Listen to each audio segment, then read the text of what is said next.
Alright, pan the crowd time. Pan the crowd. Look at this. Oh yeah, there's our one heckler with the sign there front. Oh!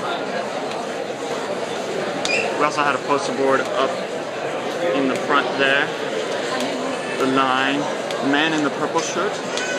He's been baking his question for months. Not this purple shirt. Whenever they gave the call for questions, he jumped up first. Really excited to hear what he has to scream about. Lots of elderly people who would be most affected by healthcare reform, but also a good mix. Got some high schoolers in the back here. Magically, I don't think me and Melody are the youngest people here. No, which I just saw her cousin. Why can't I think of her name? Oh no, it's cool. Like I said, get a good crowd shot. My poor panning skills. Awesome.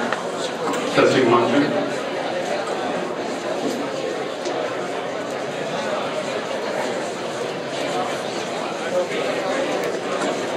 No, who's the guy in the yellow shirt in the corner with the headphones on and the camera? Does he work for Cake or CH? Cake is here. Okay. Celebrity sighting at the town hall. Oh, yes, Cake.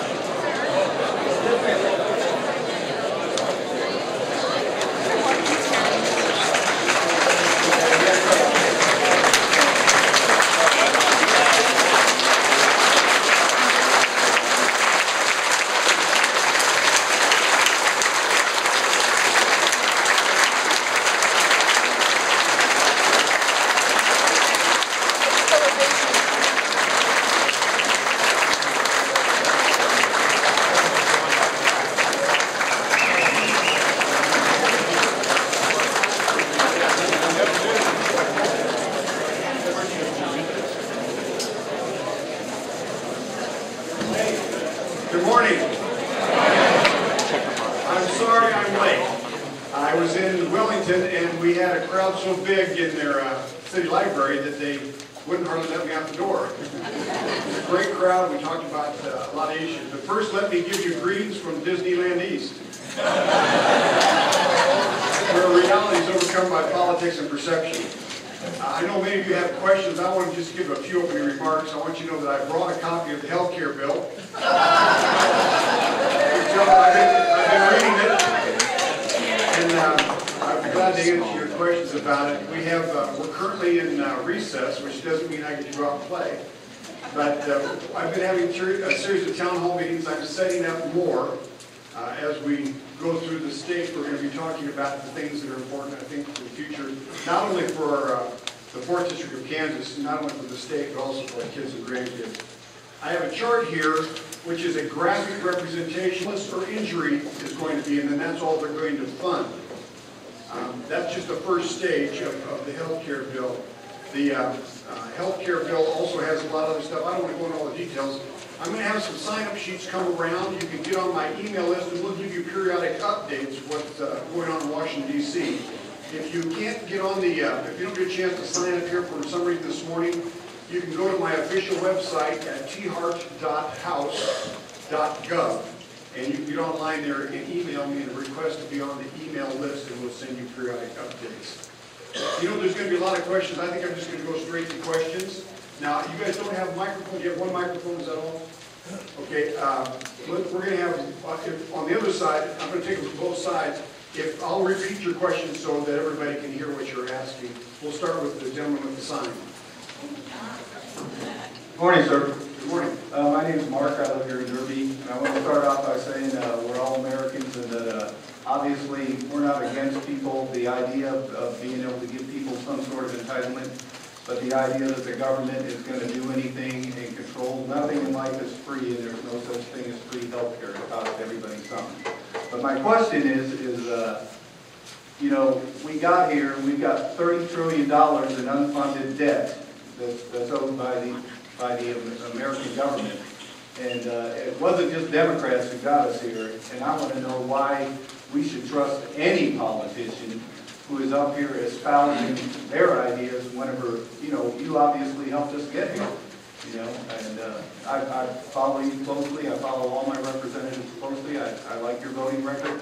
But then again, you know, obviously in the past, I've only lived in Kansas for 8 years. You've helped us get here as well as the Democrats, and it's a big mess. Our government just keeps spending money we don't have. And I'd just like to hear your thoughts on that.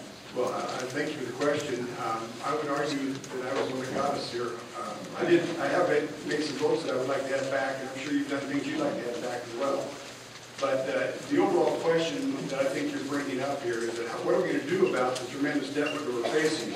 In my tenure as a member of Congress, there were 4 years in which we balanced the federal budget and actually paid down some of the debt. The way we did that is that we limited the growth in government. We gave people more of their money back through tax relief, and we opened up opportunity in America.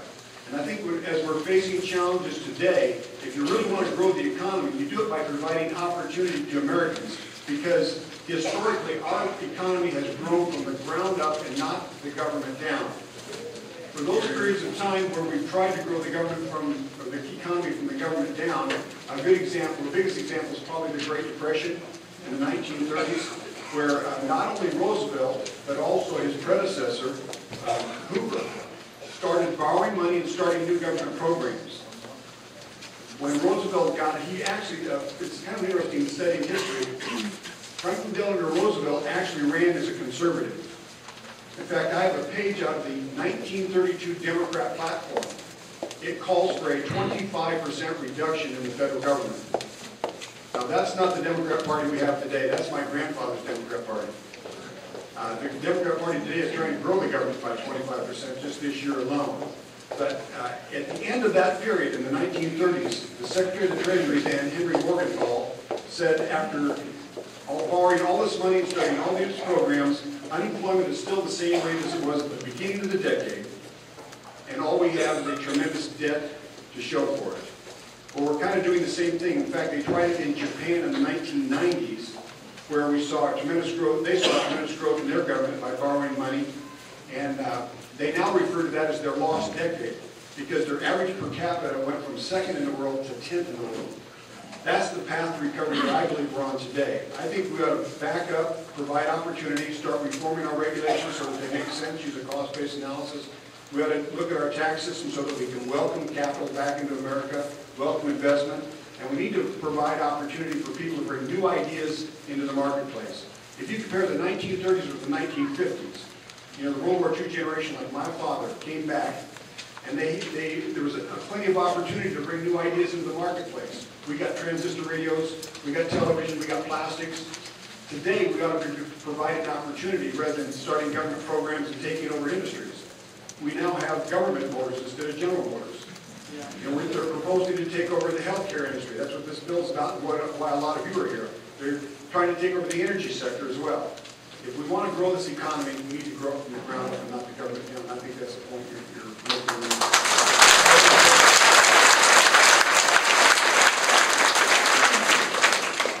That's about a 4-minute answer, and I shouldn't say a thing about what you're going to do. It's just more platitudes. I'd like to talk to you about the road man's health. One is health care. I don't want the government to my health care.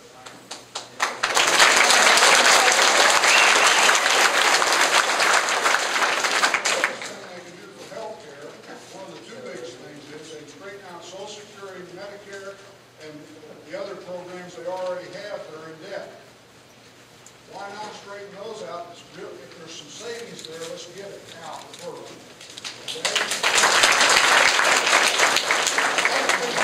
The only thing the government runs halfway decent is the military. The only problem with that is it's too expensive. And that brings up the second thing, immigration. That's a tremendous load on our healthcare system, and it has no business being in our healthcare system at all.